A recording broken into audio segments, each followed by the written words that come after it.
Hello, this is Ing Venning, and I am here today on Conscious Mosaic to talk about a film called Frailty. I think when this film first came out, people were disappointed by the ending. They thought it was contrived, kind of tacked on, and that it made the film seem kind of more pat, more easily explained than people really wanted it to be. And I kind of felt that way too, but then going back and viewing the film later, I really feel like that tacked on, contrived seeming ending is done on purpose. And so I want to explain to you why I feel that way. So this film has two main storylines. One of them is going on, I assume, around the time the film was made in 2001, and one that is like a flashback to 1979 with some of the main characters back in that timeline.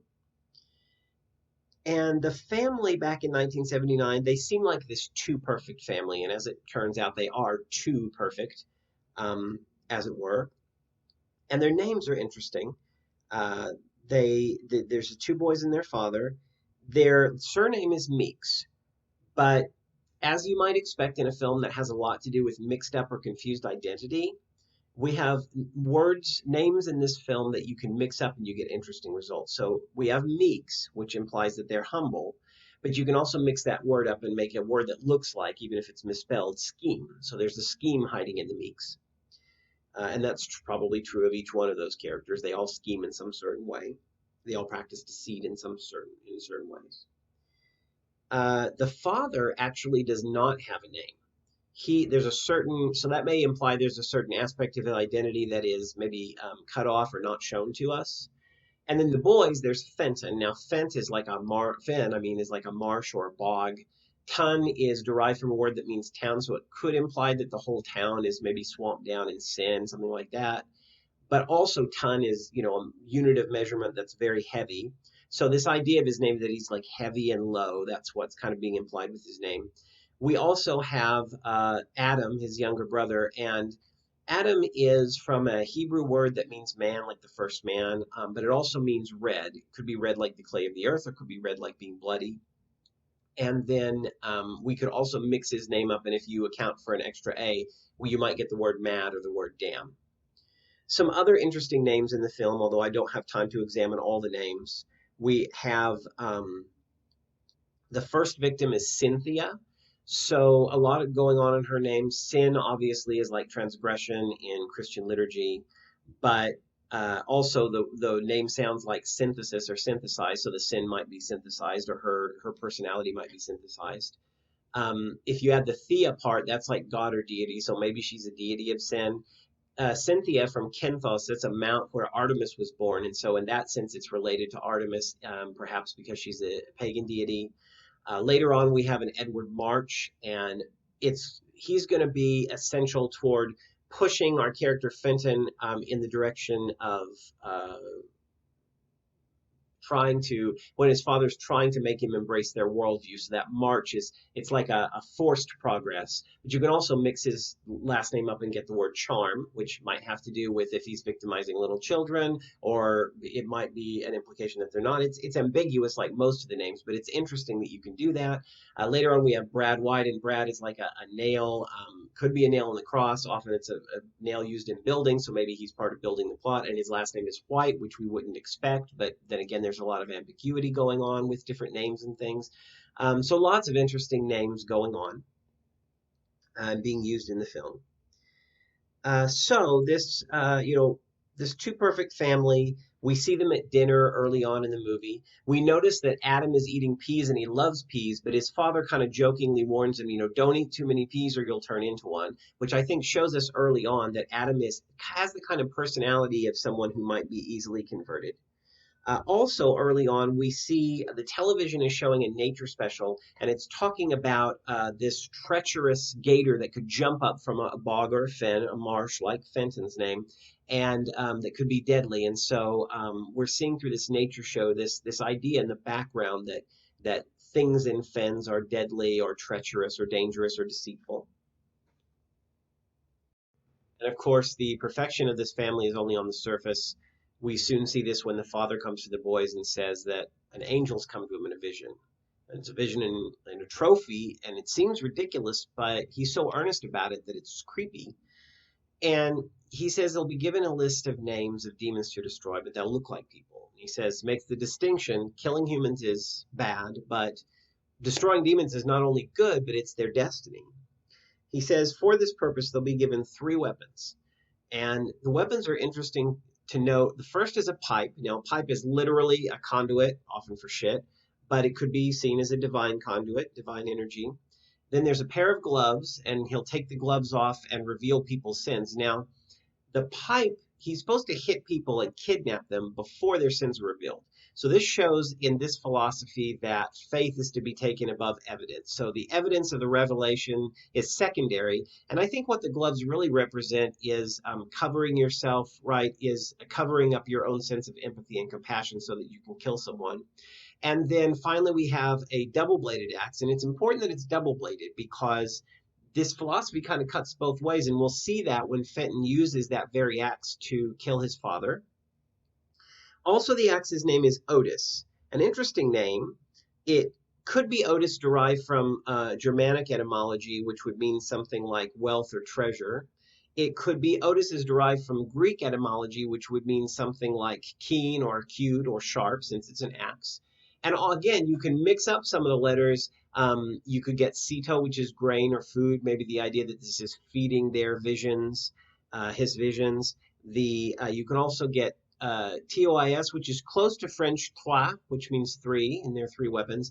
But it's also TOIS, it's similar to toys. Now that's interesting to note when we think about how Santa Claus is used in the film. And of course, Santa and Satan, you can mix the letters up again there too. Fenton's is telling Adam, you remember when you caught Dad putting out presents and you realized Santa Claus is a lie and he's not real? Well, Santa Claus makes lists of who's naughty and nice, just like the angel makes lists of naughty and nice, who's naughty and nice. So there may be an implication there that those lists are not genuine, just like Santa Claus's lists are related to someone who's a lie. So it's not long, of course, until Adam comes with his own list. And Dad's reaction to that list is very interesting because he's instantly skeptical. He says, now come on, tell the truth. These are people's names, not demons' names. There's a boy on here that you don't like from school. And that's interesting because Dad's not at all skeptical when the angel brings a list, but he's skeptical when Adam brings a list.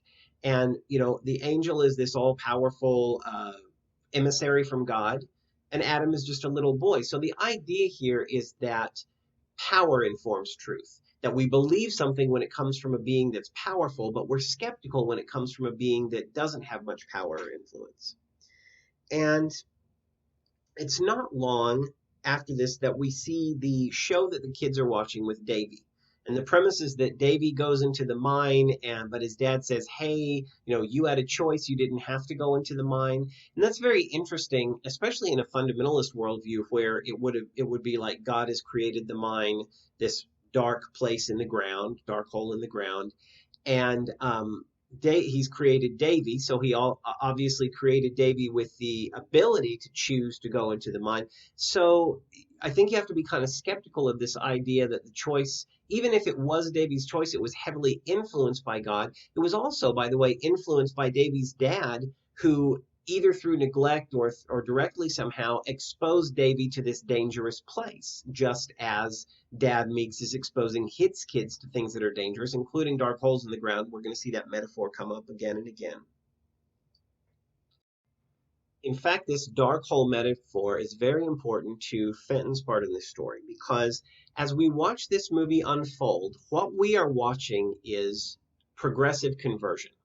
So Dad's converted very easily. Angel comes to him, he believes immediately. Adam's converted very easily. Dad tells him what to believe and he believes it.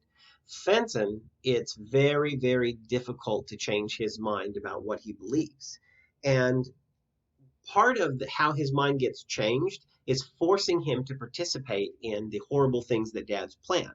So, for instance, at first, someone is killed and Dad is telling all these stories about angels and how they have to kill people, and Fenton is complicit with silence because he loves his family, he loves his dad, and he doesn't want to rat him out. And then he becomes complicit in the scene with Edward March because he's telling the dog story, the story that the dog is under the car, which gets March to lean down so that he can be hit with the pipe. Now, it's a very small thing, but it makes him even more complicit than he was before. After this, Dad forces him to dig the hole. Now, Fenton refuses to wear the gloves, that sign of dampening your empathy. He does refuse to wear the gloves, but he still digs the hole. And in fact, not only is he's not reluctant about digging the hole, he is actually adamant about doing it to sort of show his father, right? It's becomes a sense of rebellion, but he's doing exactly what his father wanted him to do. The rebellion without the gloves, yeah, but he's still digging the hole. And then eventually he becomes, or according to his father, responsible for the sheriff's death because he went and told somebody. So even his act of rebellion becomes an act of complicity in the worldview that Dad is trying to push him into. And eventually he gets to the point where he is converted to killing. And he may kill his father, he may not kill the intended victim, but they've still pushed him in that direction. I think it's also important to consider that he is, in a sense, converted to that worldview. He goes from not believing what's going on and possibly not believing in God into, he says he hates his dad's God. Well, you can't hate something unless you believe in it. That's kind of a prerequisite. So in a sense, even though he's trying to rebel, he's been forced into this worldview. He's been forced into complicity with this philosophy that his father follows. So now that we've reached the point where we are seeing Fenton becoming converted through these progressive tactics. And remember, this is how Christians or other fundamentalists do convert people, right? First they say, come to church, and then it's read your Bible, and then it's donate to us, and then it's give us your soul and follow our worldview, right? So progressive conversion is the way of fundamentalism and the way of fundamentalist and religious propaganda. And we start to see that Adam is the one who is conducting this narrative, right? It's revealed that Adam is Adam, not Fenton, as he purported before, which, by the way, shows that he can lie, that he's willing to lie. Well, also, we saw Fenton die early on. We saw him kill himself. But now Adam's been revealed, we see a different death for Fenton, which also shows that there's, not necessarily the truth is being told. And it's interesting because in this death where Adam kills Fenton, Fenton is typing, right, when Adam comes up behind him, which may imply that Fenton is trying to take the dialogue, take the ownership of the narrative, and become a storyteller himself and tell a different version of the story. And this is the moment in which he's killed, at least in his second death, right? Also, notice, now we know that this character is Adam and not Fenton. We know that this character has been narrating private things that happened to Fenton when he was down in the shed, the hole in the ground, and just other times when he was by himself, when Adam and Fenton were around, things that happened to him at school. So this is another thing that shows us that Adam's narrative may not be reliable. And yet at the same time, we're having certain things revealed. It's when we know Adam is the conductor of our narrative that we see that the actual the revelations, the sins of the victims that were revealed. We didn't see those before, but we see them now in flashbacks, as it were. So that wasn't shown to us before. And it's revealed by the end of the movie that Adam is the sheriff of Enid County. Now, Enid is from a Celtic name that could mean life or spirit. We could mix the words around and get a word that's like Eden, or we could mix the letters up and get a word that's like deny. So again, purposeful ambiguity in names and identities. We also see Adam's job. He's a sheriff, right? And notice this idea we saw earlier, the idea that power informs truth. Well, that is what cops do all the time. What sheriffs do all the time is they use their power to change the narrative and inform what people will believe to be truth, whether or not it's really truth. So as we've gone through the movie, we've watched these progressive conversions, Dad, Adam, Fenton in stages. Even if he rebels against the worldview, he's come to be converted to it. And as we've watched these progressive conversions, we've seen a number of dark boxes with light, with selective light.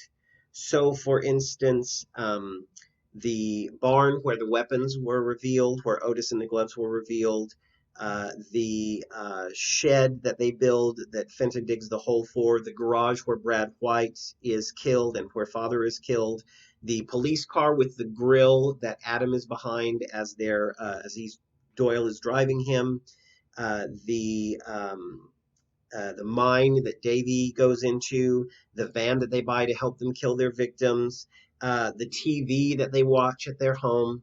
They're all dark boxes with lights potentially going through them. When Fenton's in the cellar, he has that one little hole that brings light in, and his brother uses it to give him water. The barn has lights coming in, shining only down on the weapons. Um, I think these dark boxes with lights, I think they're part of that metaphor of conversion, that metaphor of storytelling, selective storytelling, where we don't know everything or where we have to take some things on belief.